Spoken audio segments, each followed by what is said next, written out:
Guys, and welcome back to this channel. In this video I'll be showing you guys how you can make your video quality like a little bit better on CapCut PC.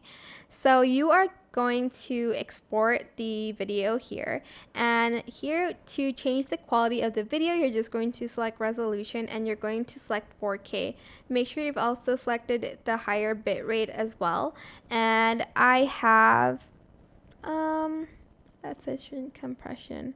Okay, I'm just going to select this one as well, and you're going to also want to change your frame rate to 60 frames per second.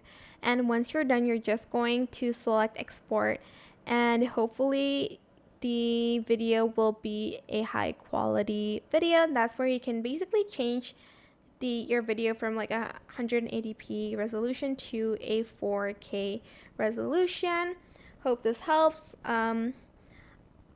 Don't forget to like, comment, share, and also subscribe to this channel as well.